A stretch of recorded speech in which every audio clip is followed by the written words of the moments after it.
बहुत सारे स्टूडेंट्स हमारे ऐसे भी हैं जिनको एग्जाम में सभी क्वेश्चंस आते हैं ए टू जेड। लाइक मैथमेटिक्स का पेपर ले लो सर, सभी क्वेश्चंस आते हैं, 38 क्वेश्चंस हमें आते हैं। लेकिन प्रॉब्लम कहां पर है? प्रॉब्लम है कि विद इन 3 आवर्स पूरा पेपर कंप्लीट नहीं हो पाता है, कोई ना कोई क्वेश्चन छूट जाता है या फिर रिवीजन का टाइम नहीं बचता है। तो आज की छोटी सी वीडियो में मैं आपको ये बताने वाला हूं कि आपको कैसे टाइम मैनेज करना है और कौन से क्वेश्चंस पहले करने, कौन से बाद में करने। लास्ट वीडियो में मैंने आपको ये समझाया था कि एग्जाम में स्पेशली इन मैथमेटिक्स जो आप सिली मिस्टेक्स करते हो, लाइक 5 की जगह 2 लिख दिया, प्लस की जगह माइनस लिख दिया, अगर ऐसी मिस्टेक्स हो रही हैं तो उसको कैसे ठीक किया जा सकता है। आई होप आपने वो लास्ट वीडियो देखा होगा, नहीं देखा तो उसको देखो और जो वहां पर मैंने बताया है उन इंस्ट्रक्शंस को फॉलो करते हुए अपनी प्रैक्टिस करो। अभी भी आपके पास पूरा 1 मंथ का टाइम है। आज 16 ऑफ जैन है जब मैं ये वीडियो बना रहा हूं, तो 17 फेब को आपका पहला मैथ्स का पेपर है। तो सिली मिस्टेक्स नहीं होनी चाहिए। फाइनल एग्जाम में हो गए तो फिर तो पूरे साल की मेहनत होती है ना। तो मेरे बच्चे 1 मंथ में आप, मैं कह रहा हूं अगर आप बिल्कुल जीरो पे हो आप हीरो बन सकते हो। करना कुछ नहीं है, जो आपको इंस्ट्रक्शंस में बता रहा हूं उसको फॉलो करो और प्रॉपर अपना प्रैक्टिस करते रहो, टाइम मत वेस्ट करना, ठीक है। और किसी भी प्रेशर में मत आना, प्रेशर में आके पढ़ाई मत करना। एकदम रिलैक्स माइंड से टीचर की हेल्प लो, अपने फ्रेंड्स की हेल्प लो, अपने पेरेंट्स की हेल्प लो, है ना। इस तरह से अपनी प्रिपरेशन स्टार्ट करो, ठीक है। आइसोलेट मत हो जाओ, बिल्कुल गुम सुम कहीं बंद कमरे में पड़े हो तो वो प्रेशर बढ़ जाता है। तो प्रेशर में आके पढ़ाई नहीं करनी है, ठीक है। चलिए आज की इस वीडियो में हम डिस्कस करेंगे कि कोई बच्चा एग्जाम में पेपर लिख रहा है लेकिन विद इन 3 आवर्स वो पेपर को कंप्लीट नहीं कर पा रहा। यार एक बार प्रधानमंत्री मोदी जी हमारे जो आता ना एक वो परीक्षा पे चर्चा, है ना, हर साल वो चर्चा करते हैं, बहुत अच्छी बात है, बच्चों को गाइड करते हैं।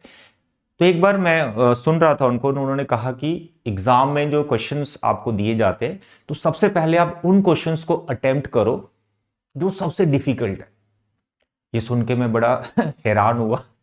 मेरे बच्चे, हो सकता है वो उनका एक्सपीरियंस है, वो किस तरह से वो बात कह रहे हैं, बट मैं अपने एक्सपीरियंस से आपको ये कहना चाहता हूं कि एग्जाम में जो क्वेश्चन सबसे पहले करने होते हैं वो वही क्वेश्चंस करने होते हैं जो सबसे इजी होते हैं। सबसे इजी कौन से? जो आपके अकॉर्डिंग सबसे इजी। अब मानो आपको मैंने 10 क्वेश्चंस दे दिए, उसमें मैंने 5 क्वेश्चन डिफिकल्ट रख दिए। अगर आप पहले वो डिफिकल्ट क्वेश्चन अटेम्प्ट करोगे ना कहीं तुम अटकोगे, फंसोगे, क्वेश्चन लेंथी भी होगा, टाइम कंज्यूमिंग भी होता है।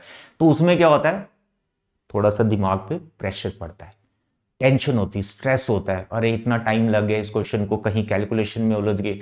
उससे होगा क्या, प्रॉब्लम्स क्रिएट हो जाएंगी, माइंड में फ्रस्ट्रेशन, कान लाल होना स्टार्ट हो जाएंगे आंखों में पानी आना स्टार्ट हो जाएगा।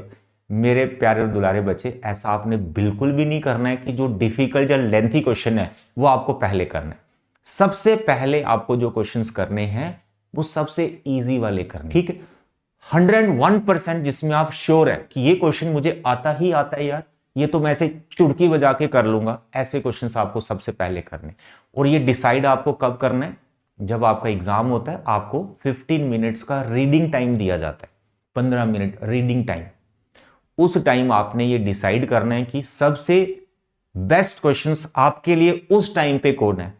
हो सकता है एक लॉन्ग आंसर टाइप क्वेश्चन है, वो आपको सबसे इजी लग रहा है, आप उसको करो, ठीक है। आपके लिए तो वो इजी है ना, बहुत इजी है, तो अगर आप वो बहुत इजी है तो आप उसको करो, कोई प्रॉब्लम नहीं। अब यहां बच्चों का एक क्वेश्चन आता है, sir long answer section D में होता है बट हमें तो बताया गया सेक्शन ए पहले करनी फिर बी करनी। ऐसा कोई भी रूल नहीं है, ऐसा कोई भी रूल नहीं। अगर आपने कहीं से सुना है, ये मिथ है, इसको आप निकाल दो दिमाग से।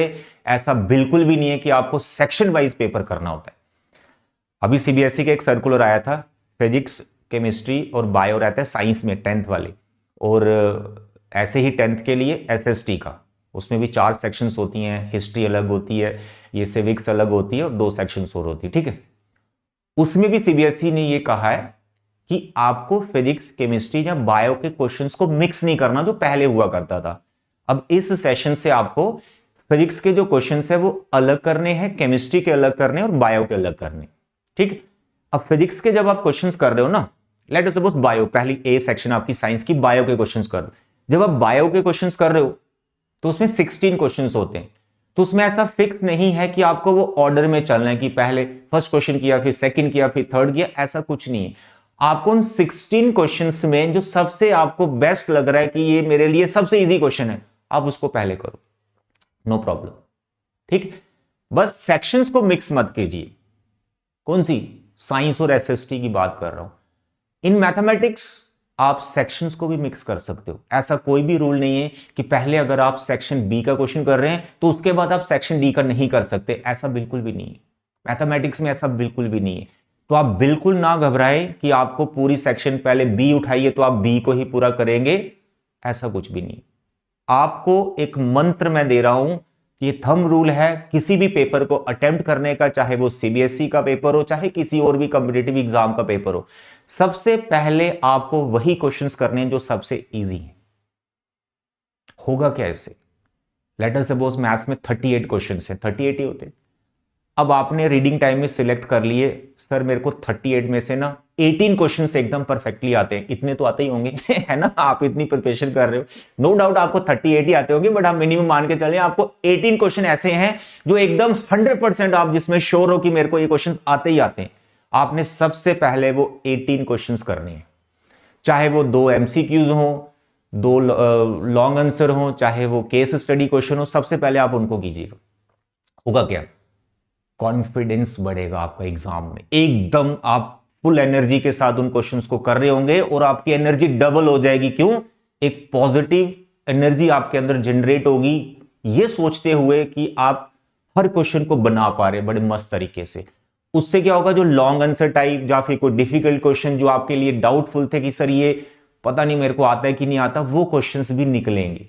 जब इंसान का कॉन्फिडेंस बढ़ता है, अरे भाई वो बड़े बड़े काम कर जाता है, वो आप जानते हैं। ठीक, तो इसलिए सबसे इजी क्वेश्चन करो, उससे टाइम भी बचेगा प्लस आपका कॉन्फिडेंस बढ़ेगा। और एग्जाम में कॉन्फिडेंस बहुत बड़ी चीज है।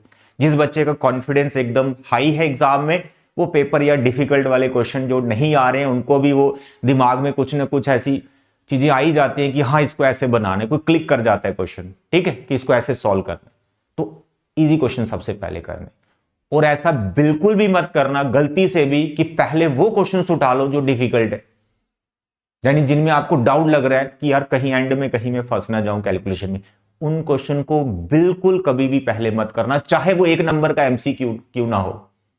जो डिफिकल्ट डाउटफुल क्वेश्चन है उनको पहले नहीं करना। ठीक है, अगर आप इस चीज को फॉलो करते हैं, आई एम डेड श्योर आप अपने फाइनल एग्जाम में मिनिमम 15 मिनट्स बचाएंगे, यानी 2 घंटे 45 मिनट्स, 2 आवर्स 45 मिनट्स में आप अपना पेपर कंप्लीट कर रहे होंगे और 15 मिनट्स आपके पास बच जाएंगे अपना पूरा पेपर को रिवाइज करने के लिए। ठीक, तो कंक्लूजन में क्या है, एक ही मंत्र है, सबसे इजी क्वेश्चन जो आपके अकॉर्डिंग है, जिसमें आप 100% श्योर है मेरे को आते हैं, सबसे पहले वही करना। ठीक,